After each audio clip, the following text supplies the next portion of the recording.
आज ना मैंने बनाया है आलू का बेहतरीन और बहुत लजीज भुर्ता। ये नाश्ते में बहुत ही अच्छा लगता है और ये थोड़ा सा पतला रखा गया है ताकि पूरियों से या पराठे से खाया जा सके। तो उसकी तरकीब कुछ इस तरह से है कि तकरीबन पौना किलो आलू लेके मैंने ना छील लिए थे और 2 टुकड़े करके इन्हें उबलने रख दिया था। याद रखना है कि पानी हमेशा थोड़ा रखना है, जब हम आलू उबालेंगे तो भरना नहीं है। और जनाब इसमें देखें 2 पोथी डाल दी मैंने देसी लहसुन की। ये बड़े मज़े का इसका टेस्ट आएगा देसी लहसुन डालने से ना, इसकी खुशबू और इसका जायका बहुत मुनफरिद सा होगा। जब तक ये आलू उबलेंगे ये लहसुन भी बहुत अच्छी तरह हो जाएगा। आलू निकाल लिए हैं। अच्छा बड़े टुकड़े करें ना, 2 टुकड़े करें, लंबाई की रोह तो बड़ी अच्छी गल जाते हैं और तोड़ने में आसान होते हैं। और ये जो लहसुन था इसको मैंने ठंडा करके इसका भी हमने रस निकालना है। और हरे मसाले में ये प्याज है, धनिया और मिर्ची। प्याज एक मैंने 2 ली थी, एक मैंने स्लाइस कर ली। अच्छा जब इसको बघार के स्टाइल में काट लिया और सरसों का तेल लिया। तो मैंने तेल बहुत ज़्यादा नहीं लेती, तो इसमें भी मैंने थोड़ा ही तेल डाला है। ये आपकी अपनी चॉइस है कि आप कितना तेल इस्तेमाल करते हैं। फिर जो मैंने प्याज स्लाइस की थी बघार वाले स्टाइल में, उसको मैंने अब इसको हल्का ब्राउन करना है, लाइट गोल्डन जिसको बोलते हैं, वो कलर इसमें आना चाहिए। अब ये देखें जब इसका कलर थोड़ा सा बदल जाएगा तो इसमें जो मसाले डालने हैं वो बड़े आम से मसाले। ये है राई, इससे एक ये मैंने डाली थी 1/2 टीस्पून। अच्छा देखिए इसका जो रंग बदला है ना, उसी वक्त मैंने राई डाली, क्योंकि राई चटकने में टाइम रहती है इसलिए ये पहले भी डलती है और इससे खट्टापन भी आता है। अगर इस मौके पे आप ज़रा सी हल्दी डाल दें तो इसका रंग बड़ा खुश रंग हो जाएगा। और साथ कड़ी पत्ता डाल दें। ये दोनों चीज़ें मुझे इतनी ख़ास पसंद नहीं है तो मैंने नहीं डाली।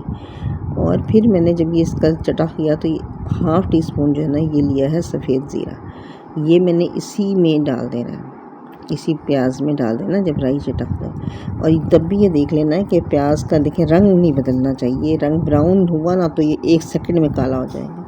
साथ में नहीं डाल दिया लहसुन ताकि इसका रंग बरकरार रहे, क्योंकि जो भुर्ते का रंग है ना, प्याज काली होते ही हर सालन का रंग काला हो जाता है। इसलिए बस ध्यान रखना ये गोल्डन हो, इसका रंग तेज़ ना हो प्याज का रंग।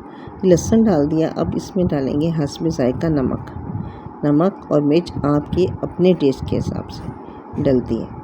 इसमें वो नहीं होता कि आप जितना मैं दिखा रही हूँ ये मेरे जायके के हिसाब से। तो मैंने साथ में यूज़ किया था ये, तो ये मिर्चें डाली थी और दूसरे मैंने कश्मीरी मिर्च भी इस्तेमाल की थी। ये सब मैंने नेचर्स फ्रेश वालों की चीज़ें ली हैं, तेल भी, नमक भी और मिर्चें भी, ये उन्हीं की पिसी में। और ये है जनाब कश्मीरी मिर्च जो डब्बा रखा नज़र आ रहा था, इसमें से भी मैंने थोड़ा सा कश्मीरी डाली है, कश्मीरी मिर्च। इससे फ़ायदा ये है कि रंग बड़ा खूबसूरत आएगा। और इसके साथ मैंने डाली है हल्दी, ये भी नेचर्स फ्रेश वालों की अम्बा हल्दी पिसी हुई है। और फिर मैंने इसमें एक चीज़ और इसमें डालूँगी, वो है चिकन पाउडर। वो टोटली ऑप्शनल है, बच्चे ज़रा शौक़ से खा लेते हैं तो इसलिए वो डाल देते हैं। तो ये फिर मैंने मसाला भुना। अब आप देखें इसमें क्या डाला है, राई, ज़ीरा, प्याज, नमक, मिर्च और हल्दी। बस ये चीज़ें इसमें चली गई। ये बनाना भी बहुत आसान है और इसका जायका बड़ा अच्छा होता है। जब आप बनाएं ना तो आपको अंदाज़ा हो जाएगा कि किस तरह बना है। बस आपने नमक मिर्च चखते रहना है, ये ना हो कि ज़्यादा कम हो जाए। और ये डाला है मैंने चिकन पाउडर। अच्छा जी, नमक मिर्च आपने चखते रहना है, अपने जायके के हिसाब से रखना है। नमक अगर ज़रा सा भी कम हो तो सालन का मज़ा ख़राब हो जाता है। जब मसाला अच्छी तरह भुन जाएगा हो जाएगा तो मैंने इसमें डालना है ये आलू कुचल के। अच्छा लेकिन इससे पहले मैंने मसाले में प्याज डाली थी। ये अजवाइन, ये तकरीबन 1/4 चम्मच अजवाइन डाली है। ये बादी मारने के लिए होती है, आलू की बादी मारने के लिए, तो अजवाइन ज़रूर डालना। अगर अदरक पाउडर डालें तो वो भी बहुत अच्छा है। ये बारीक अदरक काट के डालें अगर पसंद है तो वो भी बहुत अच्छा होता है। अब मसाले में थोड़ा डालना है, भुन जाए तो फिर पानी डालना है, ताकि हमने भुर्ते को थोड़ा पतला रखना है। फिर पानी डाल के फिर ये आलू डाले। देखिए हम ना इसका बिल्कुल सालन की तरह हो गया। इसकी जो होती है कंसिस्टेंसी वो आपने देखनी है, चेक करनी है। अगर आपको कम लगे तो थोड़ा सा और पानी डाल दें और थोड़ा देर इसको पकाना है। इसलिए ज़रा सा पानी और डालें ताकि पक के भी ये गाढ़ा ना हो। बिल्कुल पतला भी नहीं है और गाढ़ा भी नहीं है। इसके साथ जो मैंने एक प्याज बचाई थी, हरी मिर्ची और हरा धनिया, जिस वक्त ये तैयार कर लें काट के, और ये बस चूल्हा हमने बंद करना है और ये हमें डालना है। तो इससे ये जो हरा मसाला ना खड़ा खड़ा रहता है।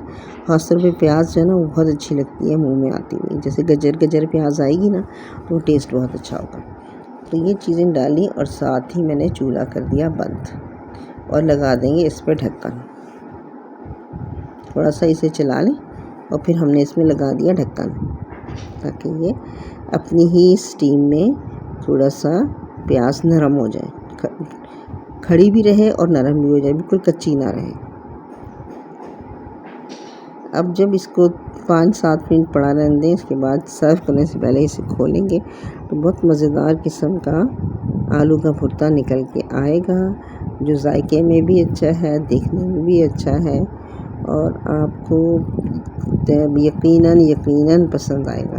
हल्का सा घी निकल आता है, हल्की आंच पर रखें तो घी निकल आता है।